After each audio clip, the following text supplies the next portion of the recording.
Hi friends, நான் உங்கள் anime freak பண்ணிட்டேன். நாம் இப்போ அட்வென்ச்சர் சோலோ லெவலிங் எபிசோடு 24 பார்க்கலாம். இதுக்கு முன்னாடி உள்ள எபிசோடெலாம் நீங்கள் பார்க்கலன்னா மறக்காமல் போய் பார்த்துட்டு வந்துருங்க. டிஸ்கிரிப்ஷனில் லிங்க் கொடுத்துருக்கேன்.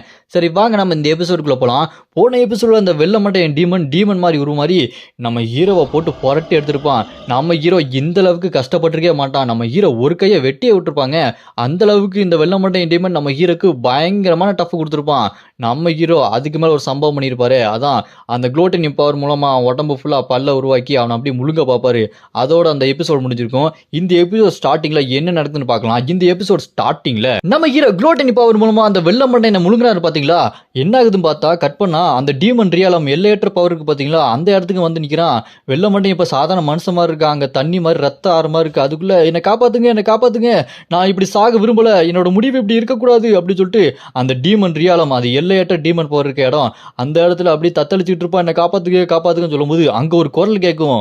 ஏய் யாரா நீ இங்கே வந்திருக்கியா அப்படி சொல்லும்போது வந்துட்டீங்களா, யாரோ வந்துட்டீங்க, சத்தம் கேட்குது, என்னை காப்பாத்துங்கன்னு சொல்லிட்டு கத்திக்கிட்டு இருப்பான். அப்போ அந்த வாய் சொல்லிட்டு இருக்கு பாருங்க. ஓ உன்னை இந்த இடத்துக்கு கொண்டு வந்துட்டாங்களா, அப்படின்னா நீ அதுக்கான விளைவை சந்திச்சு தான் ஆகணும் அப்படி சொல்லும்போது அதை கேட்டவன் என்னங்க பண்ணுறீங்க, எனக்கு ஒன்றுமே புரியல, எப்படியாச்சும் இங்கேருந்து தப்பிக்கிறதுக்கு வழி சொல்லுங்க அப்படி சொல்லிட்டு அவன் முழிச்சுட்டு இருக்கும்போது அப்போ அந்த சத்தம் கேட்கும் பாருங்க. அப்படியா, இந்த குதிரையோட கண்ணை நல்லா பாரு, உனக்கு உண்மையெல்லாம் புரியும் அப்படி சொல்லும்போது அங்க ஒரு குதிரை டீமன் வந்து இவன் கண்ணை பார்த்தோன்னா இவனோட கண்ணு வித்தியாசமா மாறும். அப்ப நம்ம ஹீரோவோட உருவத்திலேயே அங்க ஒருத்தன் வந்து நிப்பான் பாருங்க. இவன் நம்ம ஹீரோ கிடையாதுங்க, நம்ம ஹீரோவால நரகத்துல தோக்கடிக்கப்பட்ட ஒரு அரசன். அவன் நம்ம ஹீரோட உருவத்திலே வந்து நிக்கிறான். நீ எதுக்காகடா அவங்கிட்ட போய் சண்டை போட்ட, அவன் ஒரு மான்ஸ்டர், உனக்கு என்ன பைத்தியம் பிடிச்சிருக்கா, அவன் என்ன உட்பட இன்னும் நிறைய ராஜாக்களை கொண்டு இருக்கான், அவன் நரகத்தோட அரசன்டா அப்படி சொல்லும்போது அதை கேட்டு பயந்து போயிடுவான் அந்த வெள்ள மண்டையன். என்னது அவன் மான்ஸ்டரா, எங்க கேங்கு எப்படிங்க இந்த நரகத்துக்கு ராஜாவா இருக்க முடியும், இது எனக்கு தெரியாம போயிடுச்சு, நான் எவ்வளவு பெரிய முட்டாளா போயிட்டேன், அடே முட்டா பயலே அப்படின்னு சொல்லிட்டு அவனே திட்டிக்குவான். நான் ஏன்டா இந்த அளவுக்கு ஒரு முட்டாத்தனமான வேலையை பார்த்துட்டு என் கதை முடிஞ்சுச்சடா அப்படின்னு சொல்லும்போது அங்க நம்ம ஹீரோட உருவத்தில் இருக்க நம்ம ஹீரோ தோக்கடிக்கப்பட்ட ஒரு அரசன். அவ்வளவுதான், அவன் நரகத்தில் இருக்க எல்லா கிங்கையுமே தோக்கடிச்சு கிங்கா இருந்தவன். நீ அவங்கிட்டயே போய் சண்டை போடுறியா? ஒண்ணு மட்டும் நல்லா புரிஞ்சுக்கோ, அவன் இந்த ஒட்டுமொத்த நரகத்துக்கு டீமன் கிங்கு, அவனை யாராலையும் கொல்ல முடியாது, நீ சாதாரண மனுஷன், ஒன்னால எப்படா கொல்ல முடியும் அப்படின்னு சொல்லிட்டு அந்த உருவம் நம்ம ஹீரோட உருவத்திலிருந்து அந்த டீமன் பவர் வந்து இவனை பிடிக்க வரும் பாருங்க. அவன் இல்ல இது நடக்கக்கூடாது அப்படின்னு சொல்லிட்டு கத்தி பயந்துகிட்டு இருப்பான் பாருங்க. அது வாயை பொழந்து அப்படியே இவனை பிடிக்க வரும். நம்ம ஹீரோட உருவத்தில் இருக்க அந்த நம்ம ஹீரோ தோக்கடிக்கப்பட்ட ஒரு அரசன் அப்படி சிரிச்சுக்கிட்டு இருப்பான் பாருங்க. இவன் அப்படியே அந்த வாயில முழுங்கிறதுக்காக அப்படி பார்த்துக்கிட்டு இருப்பான்.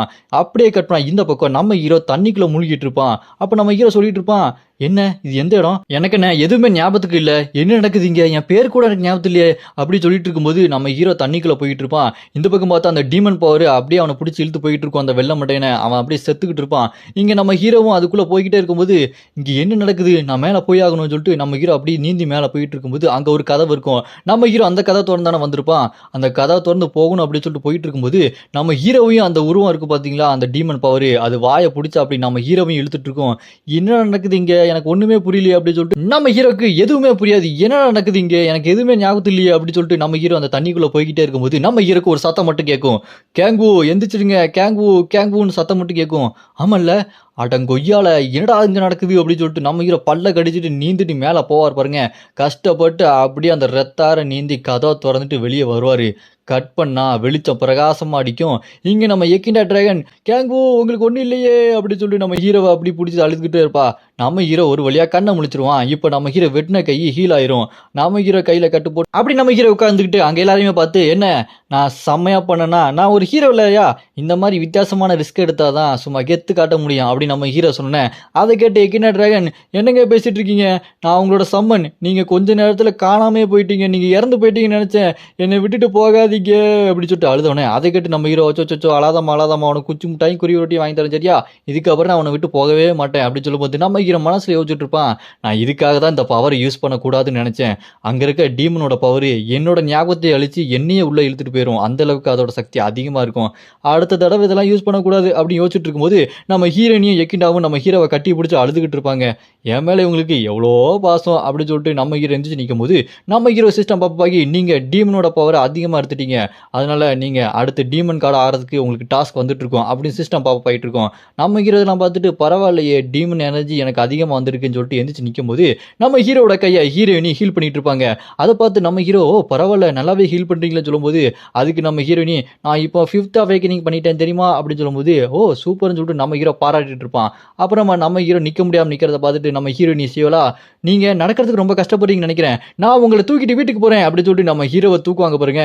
நம்ம ஹீரோக்கு ஒரே வெக்கமா போயிடும். ஹீரோயினியை தூக்கி பார்த்துருப்பீங்க, இங்க ஹீரோயினி நம்ம ஹீரோவை தூக்குவாங்க பாருங்க. நம்ம ஹீரோக்கு ஒரே சந்தோஷம், இதுக்குத்தானே காத்துக்கிட்டு இருந்து ஐயா ஜாலி அப்படின்னு சொல்லிட்டு இருக்கும்போது நம்ம சியோலா ஹீரோயினி கேட்பாங்க கேங்கு உங்களால் நடக்க முடியாது இல்லையா, நடக்க முடியுமா அப்படின்னு கேட்டோன்னே அதுக்கு நம்ம ஹீரோவும் நீ சொன்ன மாதிரி தான் சியோலா, என்னால் நடக்கவே முடியாது, சீக்கிரம் என்ன அப்படி தூக்கிட்டு போயேன், நீ எனக்கு கீழே விட்டா நான் அப்படி விழுந்துருவேன், எனக்கு நிற்கிறதுக்கு கூட ஸ்ட்ரென்த் இல்லை தெரியுமா அப்படி சொல்லி நம்ம ஹீரோ ஓவர் ஆக்டிங் பண்ணுவான். சியோலா எப்படியாச்சும் நான் தூக்கிட்டு போகணும் அப்படி கொஞ்ச நேரம் இருக்கலாமே அப்படின்னு சொல்லி நம்ம ஹீரோ சந்தோஷப்பட்டுட்டு இருப்பான்.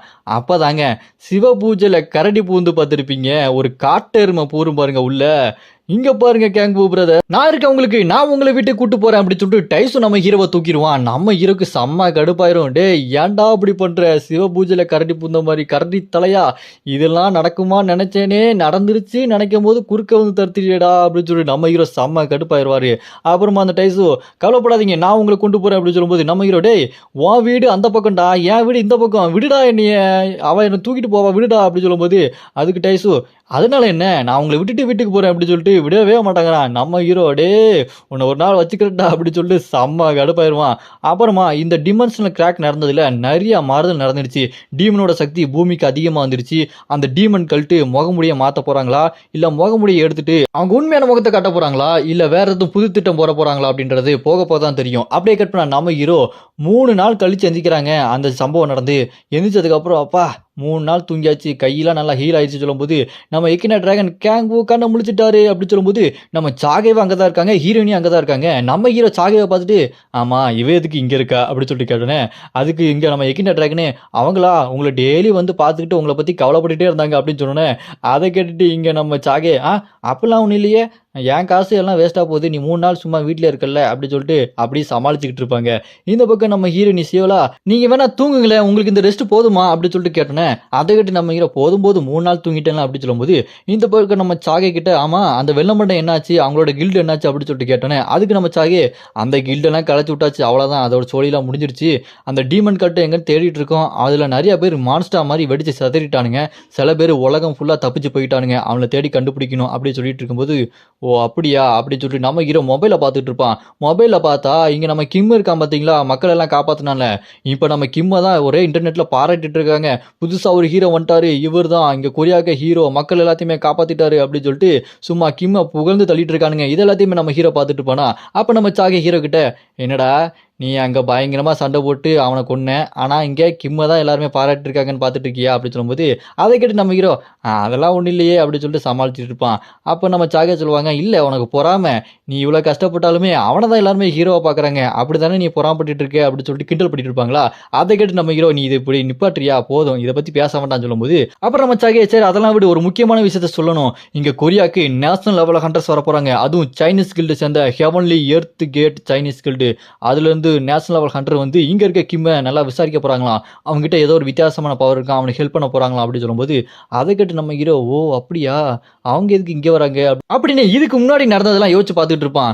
அப்போ நம்ம ஹீரோ அந்த கயா சிஸ்டத்துக்கு என்னாச்சு, ஸ்க்ரீன் ஒழுங்காக பார்க்க மாட்டேங்குது, தகவல் எதையும் சொல்ல மாட்டேங்குது, வர அது ரொம்ப வீக் ஆகிட்டு இருக்கோ அப்படின்னு சொல்லிட்டு நம்ம ஹீரோ யோசிச்சுட்டு இருப்பான். அப்படியே கட் பண்ணா நம்ம ஹீரோ கிம் அந்த ரெட் ரோஸ் கில்டுக்கு கூப்பிட்டுருப்பான். கட் பண்ணா அந்த கிம் வந்திருப்பான். நம்ம ஹீரோ பார்த்து நீங்கள் எதிர்ச்சிங்களா கேங்கு உங்களுக்கு நல்லா இருக்கா, உங்களை பார்த்து எவ்வளோ நாள் ஆச்சு தெரியுமா, உங்களை இப்படி பார்க்கறதுக்கு சந்தோஷமா இருக்குன்னு சொல்லிட்டு நம்ம ஹீரோ பார்த்து பேசிட்டு இருக்கும்போது இவன் முக்காடு போட்டு ஒரு மாதிரி மாஸ்க்லாம் போட்டுருப்பானா, என்னடா ஒரு மாதிரி மார்வெஸ்டர் இருக்கு அப்படின்னு கேட்டோன்னே அதுக்கு கிம் சொல்லுவான் இல்லைங்க இப்போ ரீசெண்டாக அந்த இஷ்யூ ஸ்டேஷனில் நடந்த சம்பவத்தில் மக்கள் எல்லாத்தையுமே நான் காப்பாற்றணும் இல்லையா, அதை இன்டர்நெட்டில் போட்டு ஒரே வைரல் ஆகிட்டாங்க, எங்கே போனாலும் மக்கள் என்ன சும்மா விடுறதே இல்லை, பின்னாடியே வந்து தொலை பண்ணிகிட்டே இருக்காங்க அப்படின்னு சொல்லும்போது அதை கேட்டு நம்ம ஹீரோ டேய் உனக்கெல்லாம் கொழுப்புடா.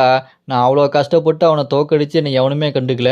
நீ அங்கே இருக்க மான்ஸ் எல்லாத்தையுமே கொண்டுட்டு இவ்வளோ பெரிய ஆளாகிட்டா மக்கள் எல்லாம் உன் பின்னாடியே வராங்க. நீ என்னென்னா ஓவராக சீனை போடுற. போய் ஹன் பண்ணுறதுக்கு உனக்கு கஷ்டமா இல்லை, சண்டை போடுறதுக்கு உனக்கு கஷ்டமா இல்லை. மக்கள் வந்து உன் மேலே பாசத்தை காட்டினா அது உனக்கு கஷ்டமா இருக்குது. ஓவராக நக்கலை போச்சுடோ அப்படின்னு சொல்லிட்டு நம்ம ஹீரோ வந்து அவனை பார்த்து சொன்னேன். ஏங்க சரிங்க நீங்கள் சொல்கிறதெல்லாம் கரெக்டு தான். சரி எதுக்கு என்ன இங்கே கூப்பிட்டீங்க அப்படின்னு சொல்லிட்டு கிம்மு கேட்டோன்னே, அதுக்கு நம்ம ஹீரோ அதுவா எனக்கு மார்ஷல் ஆர்ட் சொல்லித்தாடா, அதுதான் எனக்கு வேணும் அப்படின்னு நம்ம ஹீரோ அவன்கிட்ட சொன்னோன்னே, அப்படியே கட் பண்ணா மார்ஷல் ஆர்ட் சொல்லி தரதுக்கு கிம் நம்ம ஹீரோவை அந்த ட்ரைனிங் சென்டர் இருக்கு பார்த்தீங்களா, அங்கே ரெட்ரோ ஸ்கில்டுக்குள்ள அங்கே கூட்டு போகிறான். அங்கே போனதுக்கப்புறம் கிம் நம்ம ஹீரோ கிட்ட சரிங்க ட்ரைனிங் ஆரம்பிக்கலாமா, நீங்கள் எந்த வெப்பன் மெயின் வெப்பனா யூஸ் பண்ணுவீங்க, வெப்பன் எடுங்க அப்படின்னு சொன்னோன்னா, அதுக்கிட்ட நம்ம ஹீரோ என்னது மெயின் வெப்பனா, ஓ அந்த மாதிரிலாம் யூஸ் பண்ணணுமோ, நான் கைக்கு என்னென்ன தோணுதோ எல்லா பவரும் யூஸ் பண்ணி ஏதோ புதுசாக ஒன்று கலந்து அடித்து அடிப்பேன்.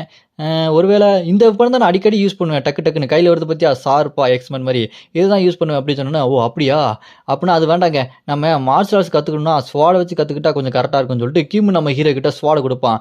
ஓ அப்படியா ஸ்வாட் தான் பெஸ்ட்டாக இருக்குமா, ஆரம்பிப்பான் அப்படின்னு சொல்லிட்டு இங்கே கிம் என்ன பண்ணுவான், நான் உங்களுக்கு சொல்லிக் கொடுக்குறேன் அதை பார்த்து அப்படியே பண்ணுங்கன்னு சொல்லிட்டு அவன் ஸ்வாடை எடுத்துட்டு ஸ்பீடாக போய் அவன் ஸ்வாடை வச்சு பயங்கரமாக வீசுவான் பாருங்க. அதாவது ஹிடன் டிராகன் ஸ்வாட் டெக்னிக் 8th ஃபார்ம், அதாவது பேசிக் டெக்னிக். இது வந்து பேசிக்கான ஒரு டெக்னிக்னு சொல்லிட்டு ஸ்வாடை வச்சு அடிப்பான் பாருங்க, வெடிச்சு சதறிட்டு இருக்கும். நம்ம ஹீரோ இதெல்லாம் பார்த்துட்டு ஓ பேசிக் டெக்னிக்கே இந்த அளவுக்கு ரொம்ப ஸ்ட்ராங்காக இருக்கா, பரவாயில்ல இப்போ நான் இதை பண்ணணுமா அப்படின்னு சொல்லும்போது அதை கட்டிக்குமே ஆமாங்க இது ரொம்ப ஈஸியாக இருக்கும், இதுதான் பேசிக் எங்கே பண்ணுங்க பார்க்கலாம் அப்படின்னு சொல்லி நம்ம ஹீரோ கிட்ட சொன்ன உடனே, அப்படியா என்னடா இது எனக்கு என்னமோ இது வர மாதிரி தெரியலையே அப்படின்னு சொல்லும்போது, இல்லை உங்களால் முடியும், டூ இட் உங்களால் எல்லாமே முடியும் பண்ணுங்க அப்படின்னு சொல்லிட்டு கிம் நம்ம ஹீரோவை என்கரேஜ் பண்ணிட்டு இருப்பான். நம்ம ஹீரோ இதெல்லாம் பார்த்துட்டு நான் நினச்ச மாதிரி மார்ஷல் ஆர்ட்ஸ் அந்தளவுக்கு ஈஸியாக இருக்காது போல இருக்கேன்னு சொல்லிட்டு நம்ம ஹீரோ இந்த ஸ்வாட் எடுத்து டப்பா வீசுவான் பாருங்க, காற்று தான் வரும். நம்ம ஹீரோ எவ்வளோ ஸ்ட்ராங்கானவன், ஆனால் மார்ஷல் ஆர்ட்ஸ் வரலக்க ஸ்வாடை அங்கிட்டு இங்கிட்டு ஆடிட்டு இருப்பான். நம்ம ஹீரோ ஒரு கட்டத்துக்கு மேலே கடுப்பாய் அவனை பிடிச்சிக்கிட்டே, என்னடா எனக்கு சொல்லி தந்துட்டு இருக்க, ஒழுங்காக சொல்லி தர மாட்டியா, நீ எவங்கிட்டயோ நல்லா கற்றுக்கிட்டு இருந்திருக்க, உனக்கு பேசிக்கை எப்படி சொல்லி தரணுன்னே தெரில, இந்த அளவுக்கு ஒரு பவர்ஃபுல்லான டெக்னிக்கை ஸ்டார்டிங்கில் சொல்லி கொடுத்து எனக்கு கடுப்பேத்துறடா உன்னைய அப்படி சொல்லிட்டு நம்ம ஹீரோ செம்ம கடுப்பாகி ஸ்வாடை கீழே போட்டு, நீயும் வேண்டாம் உன்னோட மார்ஷல் ஆர்ட்ஸும் வேண்டாம் போடாங்கிட்டு, எனக்கு நான் என்னோட ஃபார்ம்லேயே நான் சண்டை போட்டுக்கிறேன் அப்படின்னு சொல்லிட்டு செம்ம கடுப்பாவார். அவனும் ஏங்க என் மேலே கோவப்படாதீங்க, உங்களுக்கு என்ன வேணுமோ நான் செஞ்சு தரேன், உங்களுக்கு என்ன ஹெல்ப் வேணும் கேளுங்கண்ணா அப்படின்னு சொல்லிட்டு நம்ம ஹீரோ பிடிச்சி கெஞ்சிக்கிட்டு இருப்பான். ஒன்றும் வேண்டாம் நீ அப்படியே இரு, நான் அப்படியே இருக்கேன், எனக்கு என்ன வருதோ நான் அதை பண்ணிக்கிறேன்னு சொல்லும்போது, இருங்க உங்களுக்கு வேணா நான் இந்த டெக்னிக் சொல்லி கொடுவா, மைண்டை கண்ட்ரோல் பண்ணுற டெக்னிக்கு. இது மூலமாக நீங்கள் மனசை ஒருநிலைப்படுத்தி மார்ஷல் ஆர்ட்ஸை கற்றுக்கிறதுக்கு இது ஒரு வழிவகையாக இருக்கும். அது மட்டும் இல்லாமல் உங்கள் உடம்புக்குள்ள இருக்க அந்த சக்கரா பவரை நீங்கள் கண்ட்ரோல் பண்ணலாம் அப்படின்னு சொல்லும்போது, அதை கேட்டு நம்ம ஹீரோ இவன் சொல்கிறதெல்லாம் பார்த்தா ஏதோ சைனீஸ் படத்தை பார்த்த மாதிரி ஒன்றும் புரியல, சரி ஏதோ சொல்கிறான் ட்ரை பண்ணி பார்ப்போம், ஒர்க் அவுட் ஆனால் ஓகே இல்லைனா விட்டுட்டு போக வேண்டியதான் அப்படின்னு சொல்லிட்டு நம்ம ஹீரோ வித்தியாசமாக லுக் விட்டுட்டு அப்படியே உட்காந்து ட்ரை பண்ண ஆரம்பிச்சிருவாரு.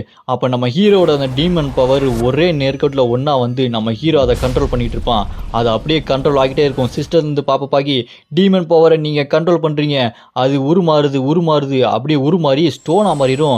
நீங்கள் உங்கள் டீமன் பவரை கண்ட்ரோல் பண்ணி கிறிஸ்டல் ஃபார்முக்கு சேஞ்ச் பண்ணிட்டீங்க. இப்போ எல்லையற்ற டீமன் பவரை யூஸ் பண்ணுறதுக்கான ஒரு வாய்ப்பு உங்களுக்கு கிடைக்க போகுது, அதுக்கான லெவலப் ஆரம்பிக்க போகுது அப்படின்னு சொல்லிட்டு சிஸ்டம் பண்ணோன்னே நம்ம ஹீரோ கண்ணு முழிச்சு, டே கேங்போ சூப்பரா தம்பி கலைக்கிறடா, வேற லெவல்டா, வெறித்தனமாக இருக்கு, நான் இது எக்ஸ்பெக்ட் பண்ணவே இல்லை, என்னமோ நினச்சேன் வெறித்தனம் பண்ணிட்டப்போ ரொம்ப நன்றிட்டான்னு சொல்லிட்டு நம்ம ஹீரோ மனசுக்குள்ள யோசிச்சுட்டு இருப்பாரு. இந்த மாதிரியான ஒரு டீமன் பவர் இப்போதான் எனக்கு வந்திருக்கு போல இருக்கு, ஆனால் நான் இன்னும் டீமன் கார்டாக மாறல, என்னோட பவர் இன்னும் நிறையா சீலாக தான் இருக்கு, இருந்தாலும் இந்த பவரை நான் எக்ஸ்பெக்ட் பண்ணவே இல்லை, வெறித்தனமாக இருக்கேன்னு சொல்லிட்டு நம்ம ஹீரோ யோசிச்சுக்கிட்டு இருப்பான். அப்படியே எந்திரிச்சு அந்த பவரை எடுத்து அங்கே இருக்கிற அந்த பொம்மையெல்லாம் ஓங்கி ஒரு குத்து விடுவான் பாருங்க, அங்கே இருக்க எல்லாம் தெரிச்சு வெடிச்சு போயிடும். இதை பார்த்து நம்ம ஹீரோக்கு என்னடா அது மைண்ட் டெக்னிக்கை யூஸ் பண்ணி டீமன் பவரை கண்ட்ரோல் பண்ணதுக்கு இந்த அளவுக்கு ஒரு பவரா அப்படின்னு சொல்லி நம்ம ஹீரோ வாயை பொழந்து பார்த்துட்டு இருப்பா பாருங்க. இதோட இந்த எபிசோடு இங்கே முடியுது. இதுக்கப்புறம் நிறைய சம்பவம் காத்துட்டு இருக்கு. நம்ம ஹீரோ இன்னும் செம்ம பவர்ஃபுல்லாக மாறிட்டே போகிறான். நேஷனல் லெவல் ஹண்டர்ஸ்லாம் வரப்போகிறாங்க. அவங்க எந்த மாதிரியான சம்பவம்லாம் பண்ண போகிறாங்க அப்படின்றத நம்ம அடுத்த எபிசோடில் பார்க்கலாம். உங்களுக்கு அடுத்த எபிசோடு வேணும்னு நினச்சிங்கன்னா மறக்காம அப்படின்னு கமெண்ட் பண்ணுங்க. இந்த வீடியோ பிடிச்சா மறக்காம லைக் பண்ணி சப்போர்ட் பண்ணுங்க.